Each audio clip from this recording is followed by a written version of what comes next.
Hello, hello, good morning. It is Thursday, May 15th, 2025. This will be a shorter episode. I still think I'm going to give it an ID. Maybe this will be, 1,256. I titled this one, Framing Bruce Ivins for the Anthrax Letters. Those good old year 2001 Anthrax letters. You can go to houstonic.live and click on the little calendar for web pages that I have that are identified by date. And we have a 2001 September 11th anthrax vaccine bioterrorism anthrax letter timeline. And if we scroll down there, we have an article that I just captured. It was from Salon. There was both a February 8th one, 2002, but I think more interesting is January 26, 2002. And the person that is covered here, I'll have to go to Wikipedia because I actually don't have my own page for him yet, is Assaad, and it's spelled A-Y-A-A-D, first name, last name, A-S-S-A-A-D. Assaad. And I apologize if I'm mispronouncing it right, for whatever it's worth. He is born in 1948. He's an Egyptian-American microbiologist and toxicologist. He worked for the United States Environmental Protection Agency testing pesticides since 1997. He was born in Egypt. He became a naturalized United States citizen in 1981. He holds a PhD in physiology from Iowa State University, and his wife is from Nebraska. And that's a very interesting data point right there. He worked at the United States Army Medical Research Institute for Infectious Diseases in USAMRIID from 1989 to 1997, and there he developed, or co-developed, whatever the case, a ricin vaccine. On October 2nd, 2001, 3 days before the first fatality from anthrax in the 2001 anthrax attacks, I guess that was October 5th, 2001, FBI agent Gregory Lalegian called and asked Assaad to come in for questioning, which he did the next day, which would have been October 3rd. The FBI had received an anonymous letter postmarked September 21st, 2001, in which an alleged co-worker warned that Assaad might be planning a biological attack. The timing is noteworthy because the anthrax victim, Robert Stevens, was not admitted to a Florida hospital until October 2nd, and he was not diagnosed with anthrax until October 3rd. The first set of letters containing real anthrax was mailed on September 18th. So what this would mean that the first letter, if the first letter was mailed September 18th and postmarked, that means somebody on September 21st, 2001, dropped in a letter with information that if there just happens to be an anthrax attack, you should suspect Assaad. Now, that's remarkable. Okay. I mean, just think about that, right? So one guy decides to become a terrorist, and I guess he somehow had access to anthrax. Now, he's no longer there. All right. He's actually in Ohio. That means he must have had it in his back pocket for a while. Kept it in the safe. He probably put it along with the keys in the little porcelain cow or something in the dining room, just hanging on to that weaponized anthrax for a rainy day, I guess. And after he sends it, somehow somebody else knows, before there's even an announcement of an anthrax letter attack, that this is the guy that's going to be sending the letters. In other words, I guess what I'm trying to say is that's bullshit. Okay, I apologize. There's going to be some cursing. That's baloney. That's bull. There's no way, unless it's coordinated. That means that the letter was sent, and then whoever sent that original anthrax letter is already in collusion with the person that sent the letter that's on September 21st, I guess, that said it was going to be this Assaad guy. And then the FBI just happens to call him in time on the same day the first victim dies. So all of the evidence is just lined up before the public even knows what's going on. Isn't that perfect? It's sort of like how COVID-19 worked, right? All the events that drive the narrative are in the queue, ready to go, before people even know what's for lunch, right? It has to be queued up rapid fire. Because if one of these pieces of evidence gets out and people have time to think about it and research on their own for a while, well, they're going to figure out it's nonsense. But the whole narrative is preloaded. Now, I don't think that this guy actually did it. I mean, why would someone incriminate the person who actually did it as part of the plot? So what this means is that he did not actually send the letters, but we do know that they want to frame somebody at USAMRIID, which is where Bruce Ivins had worked. Bruce Ivins was working, and Bruce Ivins is the person who committed suicide in the year 2007 after Robert Malone's friend since 1989, Nancy Haywood, went to the FBI and said that Bruce Ivins could have done it. So, Assaad. Get his physiology, Iowa State University, Ames, Iowa. So, there's a lot of data here that suggests he could have had access at some point, but it's still kind of fishy. Anyways, the article, which is most curious, is that on January 26, 2002, Salon ran an article, Fort Detrick's Anthrax Mystery, who tried to frame Dr. Assaad, a former biowarfare researcher at the Army labs. Was it the same person responsible for last fall's anthrax mail terrorism? So, the article reads, on October 2nd, 2001, Assaad, a United States government scientist and former biowarfare researcher, received a call from an FBI agent asking him to come in for a talk. It was well before anthrax panic gripped the nation. In fact, it was the same day the photo editor, Robert Stevens, age 63 then, was admitted to a Florida hospital. It wasn't until the next day that Stevens was diagnosed with inhalation anthrax, and another 2 days later, on October 5th, 2001, when he would become the first of 5 eventual fatalities caused by the apparent bioterrorist attack. The day after hearing from the FBI, Assaad met with Special Agents J. Gregory Lalegian and Mark Buey in the FBI's Washington field office, along with Assaad's attorney, Rosemary McDermott. They showed Assaad a detailed, unsigned, computer-typed letter with a startling accusation that the 53-year-old Assaad, at the time an Environmental Protection Agency scientist who filed an age discrimination suit against the United States Army for dismissing him from a biowarfare lab, might be a bioterrorist. The letter stated that Dr. Assaad is a potential biological terrorist. The letter was received by the FBI in Quantico, Virginia, but Assaad did not learn from the FBI where it had been mailed from. The letter said, quote, I have worked with Dr. Assaad, and I heard him say that he has a vendetta against the United States government and that if anything happens to him, he told his sons to carry on, unquote. According to Assaad, the letter writer clearly knew his entire background, his training in both chemical and biological agents, his security clearance, what floor he worked on, that he has 2 sons where he likes to train to work, and where he lives, etc. And the letter warned the FBI to stop me. Okay, it's possible that Assaad was framed poorly because he was already out. I don't see any reason for him to even be participating in it. But it does, going back to what I said earlier, show that whoever had framed this guy, okay, or sent the letter that said this Assaad did it, is probably the same person that actually sent the anthrax in the first place. They must be the same person, just because of the timing. So the person that sent the letter that said Assaad can do it, it was coordinated with the original anthrax letter that contained the inhalation anthrax. These 2 things were definitely coordinated somehow. And Assaad may be an unwitting witness in this, but the letter makes it clear that they knew this guy. And again, he was dismissed in 1997.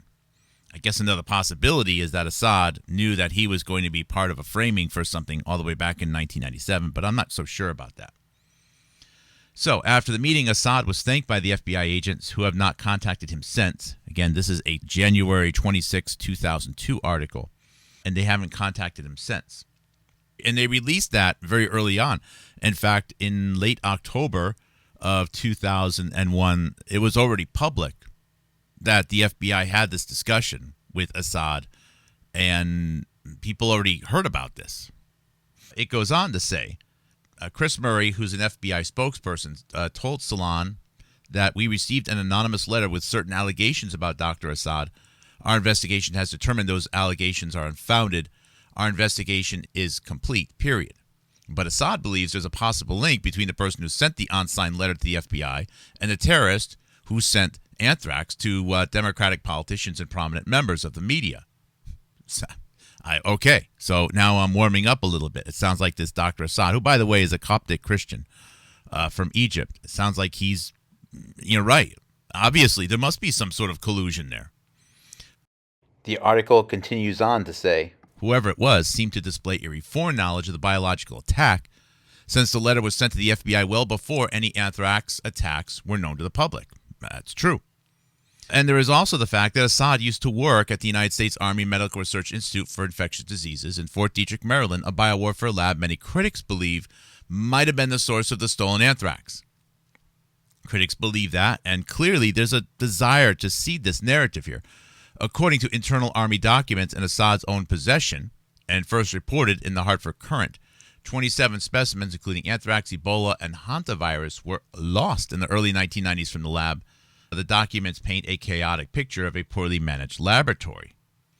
Assaad had his own unhappy experience with the lab. Before he was dismissed, he had run-ins with colleagues, once filing a racial discrimination complaint against some of them. And he believes that if the letter writer was someone who had at one point worked at the lab, it would explain why he knew so much about Assaad and would think that Assaad would make an easy target to frame.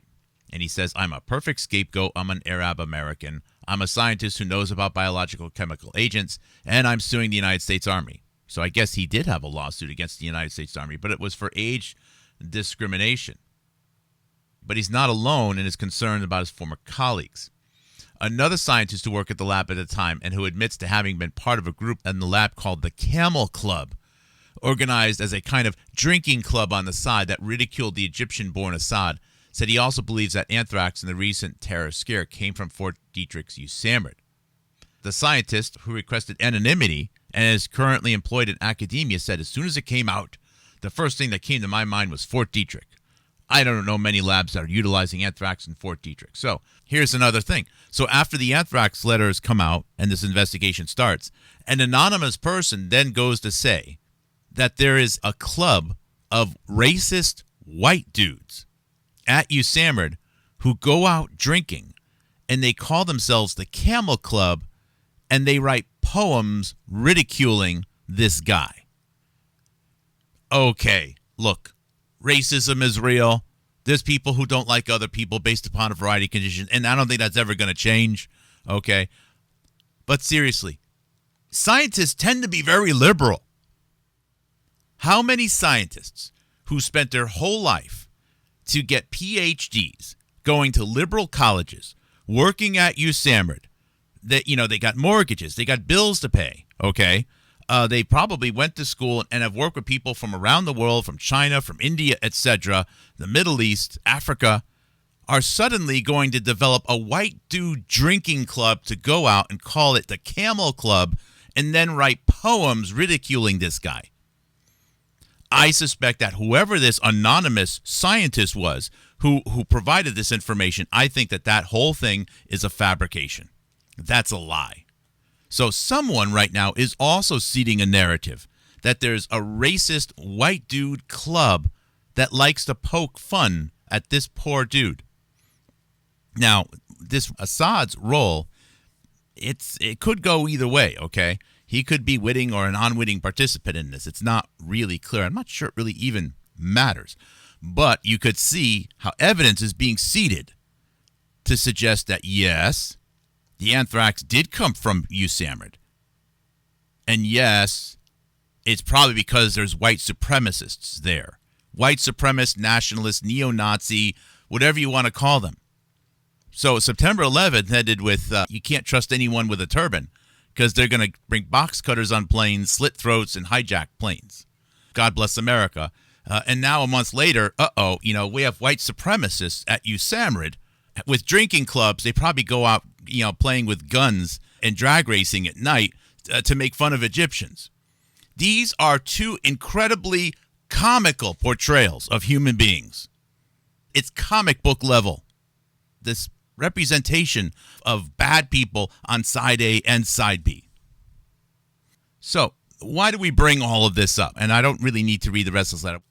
You can still find the papers that Assaad authored or co-authored or participated in, if you will. And one of them has been curiously omitted. One of them is curiously hard to find. In fact, there's only two places I can find of it existing. One is on something called is a Chinese website. It's A-Miner, A-M-I-N-E-R. So it's a mining site in China that's looking for publications. And there's a paper called Effect of Neutrophil Depletion on the Pathogenesis of Ricin-Induced Acute Pulmonary Toxicity in Rats. So we know from the Wikipedia that this Assaad worked on ricin and a ricin vaccine. And it's a 1995 paper with Assaad, Pitt, P-I-T-T, and Sina Bavari. So what this means is that Sina Bavari is working with Assaad in 1995. Sina Bavari started working at USAMRIID in the early 1990s and was there for 25 or almost 30 years. He went on to become, for nearly 10 years, the scientific director of USAMRIID. Most notably, he got himself into a little bit of trouble, and you can read about this in newspapers, that he was actually concealing financial relations and other relations between USAMRIID and the United States Army and an intelligence agency within the United States Department of Defense called the Defense Threat Reduction Agency. And this is interesting because the Defense Threat Reduction Agency and its initial director, Andy Weber, is actually a big part of this Germs book. It almost got its own chapter, and we've already done a deep dive on it. So this involves that Sina Bavari. Of course, Sina Bavari is the person who wrote a paper called How GS5734 Remdesivir is the most likely thing to work against a novel coronavirus coming out of China or somewhere in Asia that leapt off a bat or a camel in a wet market, causing a global pandemic. A paper released end of 2018, early 2019, co-authored with the last postdoc student of the ultra evil, I suppose, Ralph Barrick. And Sina Bavari, who's also multiple co-author and collaborator over many years with Robert Malone. You know, the same Robert Malone who's friends with the person who went to the FBI in the year 2000, Nancy Haygood, and said that Bruce Ivins did it, and friends with her since 1989. She's also the third most frequent co-author of Robert Malone's postdoc advisor, Murray Gardner. So Sina Bavari is co-authoring with this Assaad, which isn't a total surprise. It's not like there's a billion people working at USAMRIID.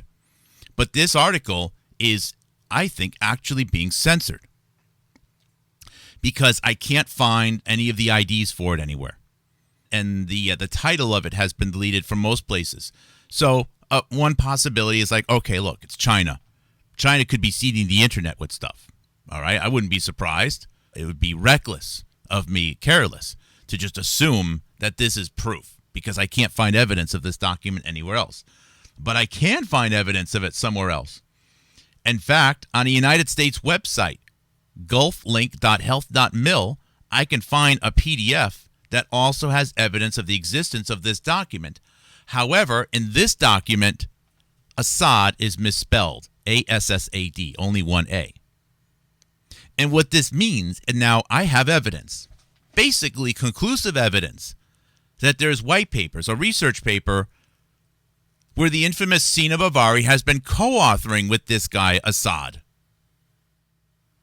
As a matter of fact, I wouldn't even be surprised if Sina Bavari was somehow connected with sending these letters to the FBI. I mean, it would make a lot of sense, right? We want people to be mad at the Nazi white supremacists who go out drinking and drive around with their guns shooting at mailboxes at night, yelling slurs about Egyptian scientists. I mean, boy, is that a big club.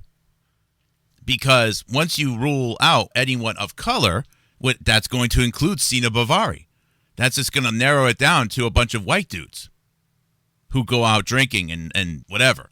I mean, whatever the comic book portrayal is, right? And the liberal media is going to soak it up. They're going to love it because that's who the real terrorists are. That's what we need to really worry about. And we know that Pitt and at least one of these other people is also been a co-author of Bruce Ivins. So this network here is also the Bruce Ivins network. Sina Bavari definitely worked with or was a boss, perhaps 2 levels up, of Bruce Ivins. In fact, I believe when Bruce Ivins provided testimony that there was a boss, a very angry boss at USAMRIID who used to torment him, I actually think he was referring to Sina Bavari. Of course, this video probably won't get many views because most of the people in the controlled alt media right now, which is totally fake and controlled, either like to promote this idea that Bruce Ivins was a Christian nationalist and he did the anthrax letters, or they simply won't allow anyone to have any actual accurate criticism of the Robert Malone network. It's going to be one or the other, probably the same. I think they actually work together like that. But there you go. So some of the evidence of how the Bruce Ivins framing was accomplished involves, I think, research papers which have been deleted, and you can find metadata to suggest that these papers did exist because people have misspelled references to the papers and because they wound up in index databases in other countries. Like I said, it's very hard to totally delete anything on the internet because things get replicated and errors are usually made in the replication. So now, not only do we have evidence that Assaad Bavari and this Assaad have collaborated and co-authored, but now we also know that someone made an effort to erase evidence of that relationship, which means it's actually a damning and a real relationship. So you have to know that this evidence is very hard to delete. And you need to plan for that because you need to work incredibly hard to hide every single breadcrumb out there. Because if you leave breadcrumbs and you've already deleted if you already threw away the whole loaf, well, the breadcrumbs just don't appear out of nowhere. That means we know there's a loaf of bread somewhere missing. You left the breadcrumbs. If you eat the whole loaf of bread and you don't want people to know that you ate the whole loaf of bread, you better remove every single breadcrumb everywhere in the kitchen, including the bread drawer. Otherwise, someone's going to go, look, this breadcrumb doesn't appear. This means there was a loaf of bread here. You pig. You ate the whole loaf of bread again, Mark? Anyways, have a great morning. Love you very much.